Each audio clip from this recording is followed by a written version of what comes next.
Welcome to YouTube channel math and English by Raghav. चलिए आज की क्लास में हम कहा जाए नया चैप्टर स्टार्ट कर रहे हैं, तो आप लोग ध्यान से चीजों को देखिए और ध्यान से समझिए। आज के चैप्टर का नाम है चाल, समय और दूरी, आप जिसे जानते हैं स्पीड, टाइम एंड डिस्टेंस के नाम से भी। तो चलिए आइए पहले हम कुछ चीजों को समझ लेते हैं, कहा जाए जो बेसिक चीजें होती हैं, क्योंकि कहा जाए इस टाइप के जो कहा जाए स्पीड, टाइम और डिस्टेंस से जब क्वेश्चंस आते हैं उसमें कॉन्सेप्ट ज्यादा आपके क्लियर होंगे, तभी आप कहा जाए क्वेश्चंस को सॉल्व कर पाएंगे। तो इसके लिए आइए हम पहले कुछ बेसिक चीजों को जानते हैं और समझते हैं। आप लोग कहा जाए कि स्पीड, टाइम और डिस्टेंस का एक रिलेशन का जो फॉर्मूला होता है उसे जानते हैं, वो क्या होता है आप लोग। तो क्या होता है भाई, speed is equal to distance upon time. ये आपका कहा जाए बेसिक फार्मूला होता है, और जितने भी क्वेश्चंस बनते हैं सब इसी फार्मूले को कहा जाए, इसी फार्मूले, ये मेन फार्मूला है, इसी फार्मूले का हम क्या करते हैं फॉर्म चेंज कर देते हैं। तो वही क्या होता है हमारा कहा जाए नया कॉन्सेप्ट लोग कहते हैं, या कहते हैं कि ये नया फार्मूला है, जबकि डिराइव इसी फार्मूले से हुआ होता है। तो आइए देखते हैं और चीजों को कुछ समझते हैं। पहले कुछ कॉन्सेप्ट को समझ लिया जाए। तो आज का जो कॉन्सेप्ट होगा वो कहा जाए ट्रेन से। अब पहले ये जान लीजिए कि क्वेश्चंस बनते हैं तो वो किस टाइप के क्वेश्चंस बनते हैं। जो एग्जाम में क्वेश्चंस आते हैं कभी कहा जाए ट्रेन से रिलेटेड क्वेश्चंस बना दिया जाता है, यानी कह दिया जाता है कि किसी प्लेटफॉर्म पर कोई व्यक्ति खड़ा है तो उसे यानी कि उसकी तरफ एक ट्रेन आ रही है जिसकी स्पीड कुछ दी हुई होती है और उसकी लंबाई भी दिया होता है, तो आपसे पूछ लिया जाता है कि उस व्यक्ति को पार करने में ट्रेन को कितना समय लगा। तो इस टाइप के क्वेश्चंस बनते हैं। दूसरा आपका टाइप आ जाता है कि दो व्यक्तियों को कहा जाए, दो व्यक्तियों की स्पीड दी हुई होती है, दो व्यक्ति एक कहा जाए सर्टेन डिस्टेंस यानी एक निश्चित दूरी पर एक दूसरे से खड़े होते हैं, और वो कहा जाए एक यानी अलग अलग स्पीड उनके लिए होते हैं, तो वो एक दूसरे की तरफ चलना प्रारंभ करते हैं। तो ये पूछ लिया जाता है बताइए वो एक दूसरे से कितने समय बाद मिलेंगे। और आपका जो बनता है लास्ट में थर्ड, वो किसी कार या बस को लेकर भी बना दिया जाता है। तो पहले आज की क्लास में हम पढ़ेंगे कि ट्रेन से जो रिलेटेड क्वेश्चन बनते हैं उसके कॉन्सेप्ट क्या है, तो उसे आइए समझें और जानें। तो ध्यान से आप लोग चीजों को देखते रहिए, बहुत ही प्यारा सा चैप्टर है और इसके कॉन्सेप्ट भी कहा जाए बहुत ही अच्छे हैं। तो आइए जो लोग जानते हैं उनके लिए तो भाई अच्छी बात है, जो लोग नहीं जानते वो लोग ध्यान से चीजों को देखें और समझें। चलिए रेल यानी जिसे आप कहते हैं रेलगाड़ी,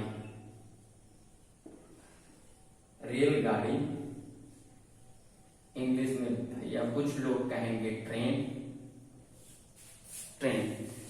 तो इसका कॉन्सेप्ट पहला क्या होता है, यानी कॉन्सेप्ट में पहला पॉइंट आप देख लीजिए। पॉइंट फर्स्ट क्या होता है कि जो रेलगाड़ी होती है, अगर कह दिया जाए कोई रेलगाड़ी जिसकी कुछ लंबाई दी हुई है, वो किसी पेड़ को या किसी खंभे पोल को या कहा जाए प्लेटफॉर्म पर खड़े किसी व्यक्ति को पार करने के लिए कितनी डिस्टेंस ट्रेवल करेगी, तो आप लोग जानते ही हैं कि ऐसे कंडीशन में क्या होता है कि ट्रेन अपनी ही लंबाई की दूरी को तय करती है। तो ये पहला कॉन्सेप्ट है। तो आइए लिख देते हैं क्योंकि आप लोग अच्छे से समझ जाएं। तो यहां पर लिखे यदि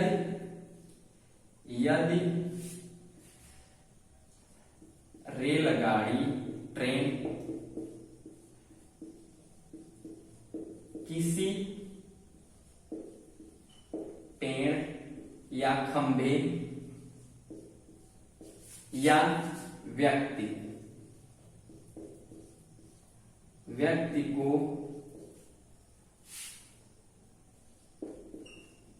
पार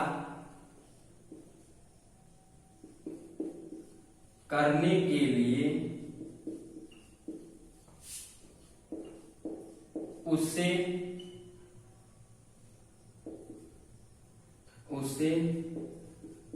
अपनी लंबाई के बराबर दूरी तय करनी पड़ेगी। ये चीज आप ध्यान में अच्छे से कहा जाए फिट कर लीजिएगा, क्योंकि ऐसे चीजों की जरूरत हमें पड़ेगी। तो यहाँ पर पहला आपका पॉइंट क्या बनता है, यदि रेलगाड़ी किसी पेड़ को कहा जाए, प्रश्न क्वेश्चंस में कहा जाए दिया रहता है, किसी पेड़ को या खंबे को या किसी व्यक्ति को कहा जाए जो प्लेटफॉर्म पर खड़ा है, उसमें कहा जाए कोई स्पीड नहीं है उस व्यक्ति में, तो वो कहा जाए प्लेटफॉर्म पर खड़ा है, तो कहा जाए व्यक्ति को पार करने के लिए उसे अपनी लंबाई के बराबर दूरी तय करनी पड़ती है। अब आप इसे फिगर से भी समझ लीजिए। अब यहाँ पर कोई जैसे ट्रेन है, ये आपका ये ट्रेन है,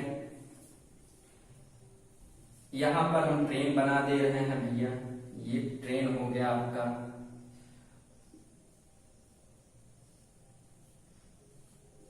ये कोई ट्रेन है जो कहा जाए यहां पर प्लेटफॉर्म है, और इस प्लेटफॉर्म पर खड़े किसी व्यक्ति को पार करने के लिए वो कितना डिस्टेंस ट्रेवल करेगी। तो आप लोग जानते हैं यहाँ पर कोई व्यक्ति हो सकता है, यहाँ पर कोई पेड़ हो सकता है, या यहाँ पर कोई पोल हो सकता है।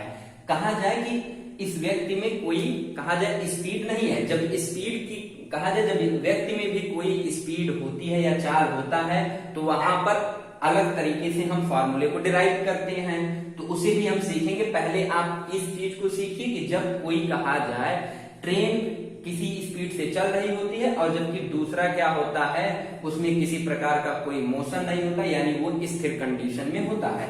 तो यहाँ पर ट्रेन आ रही है, और ट्रेन कहा जाए ट्रेन की लंबाई कितनी है, ट्रेन की लंबाई कितनी है, तो ट्रेन की लंबाई L मान लेते हैं, L दिया रहेगा क्वेश्चन में आपको। अब कहा जाए कि इस व्यक्ति को पार करने के लिए ट्रेन को कितनी दूरी तय करनी पड़ेगी। तो आप लोग जानते हैं कि ट्रेन यहां से अगर यहां से लेकर यहां ट्रेन आएगी, तो इसे पार करना नहीं कहेंगे। पार करने का मतलब यही होता है कि ट्रेन का जो टेल पॉइंट है वो क्या होना चाहिए, कि जो ये पर्सन है, पर्सन से लेकर के जब यहाँ पर ट्रेन का हेड पॉइंट यहाँ पर और टेल पॉइंट यहाँ पर होगा, तब हम कहेंगे कि ये जो ट्रेन है उस व्यक्ति को क्या किया, पार कर गया, या किसी पेड़ को पार कर गया, या किसी खंबे को पार कर गया। तो इसने क्या किया, तो ये कितना दूरी ट्रेवल करेगी, तो इसकी जो डिस्टेंस होगा वो कितना होगा, L मीटर दे रखा होगा। तो उम्मीद करता हूं आप इस चीज को समझ गए होंगे। तो चलिए नेक्स्ट सेकेंड पॉइंट देखते हैं। सेकेंड पॉइंट क्या है उसे भी समझ लिया जाए। अब बात आती है कि जब कोई चलती हुई ट्रेन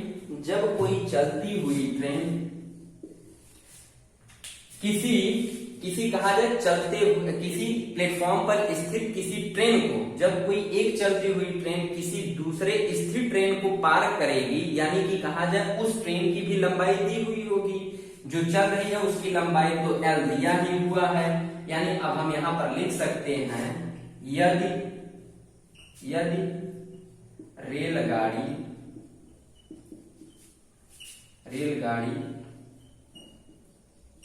किसी प्लेटफॉर्म या आप कह सकते हैं सुरंग, या आप कह सकते हैं किसी स्थिर रेलगाड़ी को, किसी स्थिर रेलगाड़ी को पार करे तो उसे अपनी लंबाई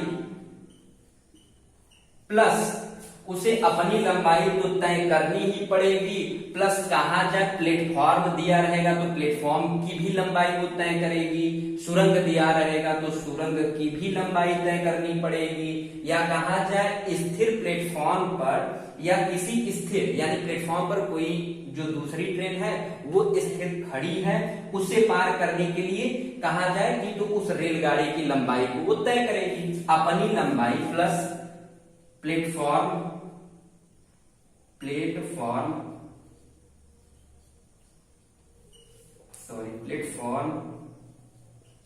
या सुरंग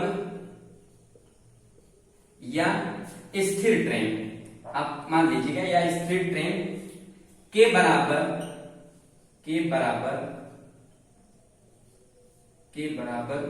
दूरी तय करेगी,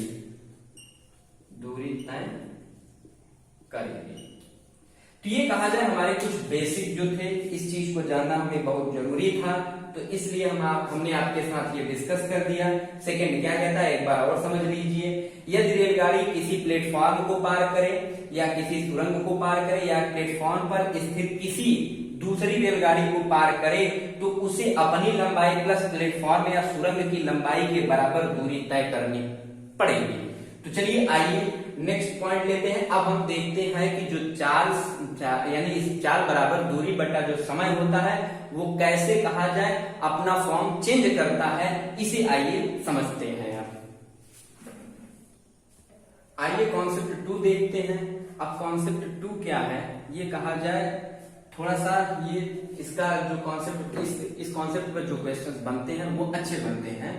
तो देखते हैं यहाँ पर क्या होता है कि रेलगाड़ी और व्यक्ति आपको दिए रहते हैं, यानी क्वेश्चंस में रेलगाड़ी और व्यक्ति की कहा जाए स्पीड दी गई होती है, तब आपसे क्वेश्चन पूछ लिया जाता है। तब क्वेश्चंस क्या बनते हैं, पहले कॉन्सेप्ट को समझ लिया जाए। रेलगाड़ी और व्यक्ति में संबंध तब जब दोनों एक ही दिशा में चले, यानी कहा जाए कि रेलगाड़ी कहा जाए जिस दिशा में चल रही है उसी दिशा में कहा जाए व्यक्ति भी किसी अपनी स्पीड से चल रहा है। आइए देखते हैं, इसे फिगर से समझते हैं। यहाँ पर आपका एक रेलगाड़ी है, यानी कि ये रहा रेलगाड़ी,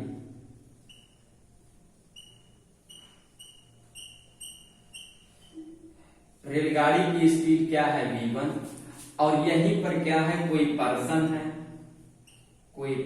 है, और इस पर्सन की कहा जाए उसी डायरेक्शन में स्पीड क्या है v2 है।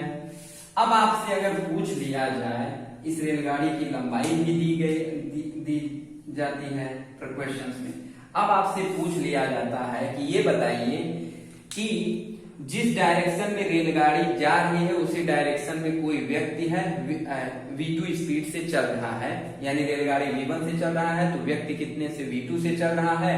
तो अब आपसे पूछ लिया जाता है इस l लंबाई की रेलगाड़ी को इस व्यक्ति को पार करने में क्या समय लगेगा। तो आपका समय क्या हो जाता है, जो डिराइव का फार्मूला आता है वो आपका हो जाएगा समय बराबर, समय मान लिया हमने t लगा, समय बराबर दूरी बटा चाल, और आप जानते हैं यहाँ पर चाल क्या हो जाएगा, आप जानते हैं कि जब दो वस्तुएं एक ही दिशा में चलती हैं तो उनका जो स्पीड होता है वो क्या होता है v1 डिफरेंस v2, और यहाँ पर आप जानते हैं यहाँ पर माइनस कर देंगे क्योंकि यहाँ पर आप जानते हैं कि ट्रेन की चाल जो होगी वो पर्सन के चाल से क्या होगी अधिक होगी, तो v1 माइनस v2 हो जाएगा। तो यहाँ पर समय बराबर दूरी, अब दूरी कितना ट्रेवल करेगा, तो वो कहा जाए इस व्यक्ति को पार करने के लिए अपनी ही लंबाई की दूरी को तय करेगा। तो यहाँ पर आपका आ जाएगा समय बराबर दूरी l और बटा चार कितना हो गया v1 माइनस v2। ये आपका हो जाएगा फार्मूला। इस कॉन्सेप्ट को आप ध्यान से समझते रहिए। चलिए अब आपसे क्या कह दिया जाता है कि ट्रेन, अब आपसे सेकंड जो आपका नंबर आएगा वो क्या आ जाएगा, जब दोनों कहा जाए अपोजिट डायरेक्शन में चले, यानी कि जो पर्सन है वो किस तरफ चल रहा है, इस ट्रेन की तरफ चल रहा है। यानी जैसे अब हम कहें कि यहाँ पर ये स्पीड उस ट्रेन की दिशा में ना करके ट्रेन के अपोजिट दिशा में v2 चाल से जब चल रहा है तब आप क्या करेंगे, तब आपका कहा जाए जो सापेक्ष चाल होता है रिलेटिव वेलोसिटी वो कितना हो जाएगा रिलेटिव स्पीड सॉरी, तो आप कहेंगे कि वो हमारा हो जाएगा v1 plus v2, v1 plus v2 हो जाएगा। तो आपका क्या हो जाएगा, जो अब बनेगा कि अब आपसे पूछ लिया जाए कि अब ट्रेन इस व्यक्ति को पार करने में कितना समय लेगा, तो आपका समय आ जाएगा t is equal to L upon v1 plus v2। तो चलिए ज्यादा चीजों को लिखेंगे नहीं, वही चीजें लिखेंगे जो कहा जाए फार्मूले के रूप में है, और कहा जाए फिगर से आप समझ ही रहे होंगे। तो आइए अब लेते हैं क्या, जब एक रेलगाड़ी और दूसरी रेलगाड़ी भी हो और वहां पर क्या हो कि उनकी एक अलग अलग स्पीड दे रखा हो, तब आपसे पूछ लिया जाए कि दोनों रेलगाड़ियां एक दूसरे को पार करने में कितना समय लेंगी। तो आइए उसे देखते हैं और समझते हैं। तो चलिए समझा जाए। यहां पर अब आपका आ जाता है कि जब दो रेलगाड़ियां दी गई हैं,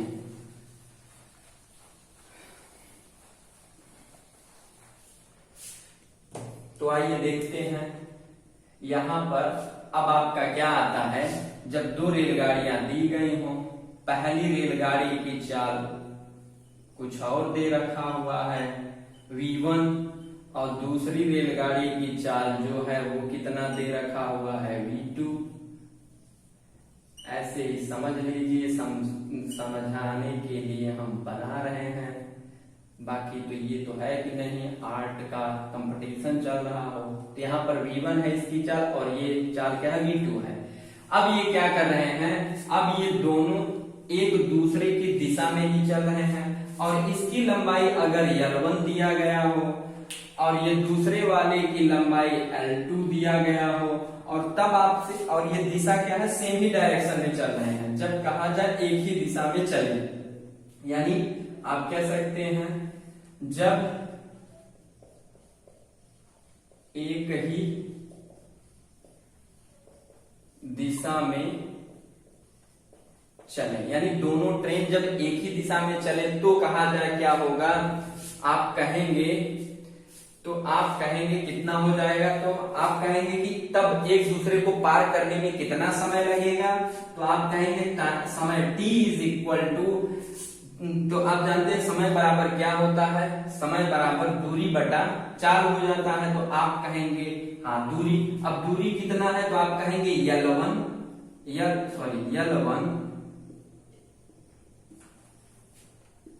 L1 प्लस L2 अपान इनकी स्पीड कितनी हो जाएगी, क्योंकि डायरेक्शन आप जानते हैं, डायरेक्शन सेम हो तो यहाँ पर क्या हो जाता है v1 डिफरेंस v2।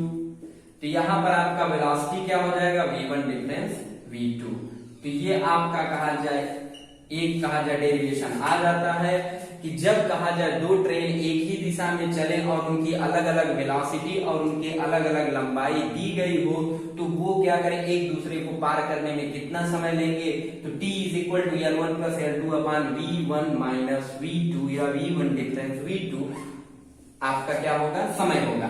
अब कहा जाए जब इनकी दिशा क्या हो, एक दूसरे के कहा जाए विपरीत हो, यानी कि ये ट्रेन इस तरफ जा रहे और ये ट्रेन इस ट्रेन की तरफ आ रहे हो, तब उसके लिए क्या होगा, तब आपका क्या हो जाएगा, यहां पर अब आप v2 को क्या करिए, इसी के डायरेक्शन में रख दीजिए। हम तो कहा जाए मिटा करके ठीक कर ले जाएंगे। यहाँ पर हमने कहा कि भैया ये v2 हो गया, यानी एक दूसरे की दिशा में अब चल रहे हो। तो कहा जाए अब प्रश्न उठता है कि अब इन्हें पार करने में, यानी अब इन दोनों ट्रेन को एक दूसरे को पार करने में कितना समय लगेगा। तो पहले आप रिलेटिव वेलोसिटी निकाल लीजिए। आप कहेंगे v1 प्लस v2। जब कहा जाए अपोजिट डायरेक्शन हो तो वेलोसिटी जुड़ जाएगी, और कहा जाए जब सेम डायरेक्शन हो तो उनका जो कहा जाए स्पीड है वो क्या होगा, एक दूसरे से सब्सट्रैक्ट हो जाएगा। तो यहाँ पर जो अब आपका कहा जाए दूसरे कंडीशन में जो आपका t आएगा वो कितना हो जाएगा, t is equal to L1 plus L2। दूरी तो वही तय करेंगे, लेकिन कहा जाए अब जो वेलोसिटी है, रिस्पेक्ट वेलोसिटी, वो क्या है, v1 प्लस v2 हो जाएगी। तो ये आपका कहा जाए, अब आप ऐसे समझ सकते हैं, क्वेश्चन में कैसे दिया रहेगा कि एक ट्रेन V1 और दूसरी ट्रेन V2 की चाल से एक दूसरे की तरफ आ रहे हैं और उनकी अलग अलग लंबाई L1 प्लस L2 दिया गया हो तो एक दूसरे को पार करने में कितना समय लगेगा, तो हो जाता है समय t is equal to L1 plus L2 upon V1 plus V2। तो ये रहे कुछ कॉन्सेप्ट, उम्मीद करता हूं आप समझ गए होंगे। तो चलिए, अगर नहीं भी समझ पाए होंगे तो क्वेश्चन ले लेते हैं और क्वेश्चंस के माध्यम से आप और भी अच्छे तरीके से समझ जाएंगे। तो आइए पहला क्वेश्चन देखा जाए और उसे भी समझा जाए। चलिए आइए पहला क्वेश्चन देखते हैं। पहला क्वेश्चन नॉर्मल है, जो अभी हमने कॉन्सेप्ट बताया उस पर क्वेश्चन नहीं है, लेकिन ये कहा जाए पहले नॉर्मल भी क्वेश्चन आप देख लीजिए कि, और ये क्वेश्चन कहा जाए एसएससी में पूछा गया है और बहुत पुराने समय में पूछा गया था। अब तो कहा जाए क्वेश्चन का एक स्टैंडर्ड हो जाता है। तो चलिए आइए देखा जाए क्वेश्चन क्या कहता है, इसे कैसे सॉल्व किया जाए। ये तो सभी लोग सॉल्व कर ले जाएंगे। एक रेलगाड़ी 45 किलोमीटर पर घंटे की चाल से चल रही है, उसे 4.5 किलोमीटर की दूरी को तय करने में लगा समय ज्ञात करें। तो कुछ नहीं करना था, आप लोग फॉर्मूला सिंपल सा अप्लाइड कर देते तो भी आपका आंसर आ जाता। तो आप कहेंगे समय बराबर क्या होता है, दूरी बट्टा चाल। अब आपसे कहा जाए ये दूरी कितना दे रखा हुआ है, तो आप कहेंगे दूरी हमें तय कराना है कितना, 4/5, 4/5। अब आप चार कितना है, तो आप कहेंगे 45 किलोमीटर पर आवर। तो कहा जाए जब मल्टीप्लाई करेंगे तो आपका कितना आ जाएगा, समय t इज इक्वल टू आपका आ जाएगा 4/225। तो ये कितना आ गया, ये क्या आ गया, आपका आवर आ गया। अब हमें क्या करना है, अब हमें आंसर किस में दिया हुआ है, सेकंड में। तो आप क्या करिए, इसी आवर को सेकंड में कन्वर्ट करिए। अब आप कैसे करेंगे, तो 4/225 ये आवर है। आवर को आप क्या करें, पहले मिनट में कन्वर्ट करें। तो आवर को मिनट में कन्वर्ट करने के लिए आप 60 से मल्टीप्लाई करते हैं और अगेन ये पूरा कहा जाए मिनट में कन्वर्ट हो गया, इसे सेकंड में कन्वर्ट करने के लिए अगेन 60 से मल्टीप्लाई करेंगे। तो ये कहा जाए आपका क्या हुआ, सेकंड में बन गया। अब इसे आप सॉल्व कर दीजिए, आपका आंसर आ जाएगा। आप कहेंगे 15 225 और 15 चौका 60। अगेन 15 से कहा जाए ये 60 गया यानी 4। आपका आंसर आ जाता है 4 चौका 16 चौका 64, यानी कि उसे कहा जाए कि 45 किलोमीटर पर आवर की चाल से चलने पर 4.5 किलोमीटर की दूरी को तय करने में 64 सेकंड का समय लगेगा। यही रहा आपका क्या आंसर। और इसका एक स्टैंडर्ड तरीका देख लीजिए कि आप ऐसे नहीं सॉल्व कर सकते थे, तो आप एक स्टैंडर्ड तरीका क्या है इसे सॉल्व करने का, उसे भी देखते रहिए। फार्मूला पता रहेगा तो कर ले जाएंगे और स्टैंडर्ड पता रहेगा तो आपका कहा जाए कि स्टैंडर्ड बना रहेगा। तो चलिए यहां पर देखिए, कहा जाए कि रेलगाड़ी की जो चाल है वो कितना है, तो आप कहेंगे कि 45 किलोमीटर पर आवर, यानी 1 घंटे में वो कितना जा रहा है, तो आप कहेंगे 45 किलो, यानी 1 आवर 1 घंटे में कितना चला, 45 किलोमीटर। यही तो है, यही तो क्या कहा जाए चाल है। चाल में क्या होता है, यही तो होता है कि 1 घंटे में कितना दूरी चला, उसने 45 किलोमीटर। अब कहा जाए कि 1 किलोमीटर की दूरी को तय करने में उसे कितना समय लगा, तो आप कहेंगे 1/45 आवर 1 किलोमीटर। क्यों, यही तो होगा। अब उसके बाद कहा जाए दूरी हमें कितनी तय करानी है, तो आप कहेंगे 4/5। तो दोनों तरफ 4/5 से मल्टीप्लाई कर दीजिए, 4/5 किलोमीटर हो जाएगा। और इधर कहा जाए आप जब कहा जाए 1/45 में 4/5 से मल्टीप्लाई करेंगे तो कितना हो जाएगा, तो आप कहेंगे 4/225 आवर। अब इसी आवर को क्या करें, आप सेकंड में कन्वर्ट कर दीजिए। अब तो आप कन्वर्ट कर ले जाएंगे, 4/225 गुणित 60। अब जब आप इसे कट करेंगे तो आपका आंसर कितना आ जाए, 64 सेकेंड। ये था क्या, क्वेश्चन सॉल्व करने का एक स्टैंडर्ड तरीका। यानी ऐसे भी आप क्वेश्चन को सॉल्व करना सीखिए। चलिए आइए नेक्स्ट क्वेश्चन लेते हैं, नॉर्मल सा, उसे भी समझते हैं।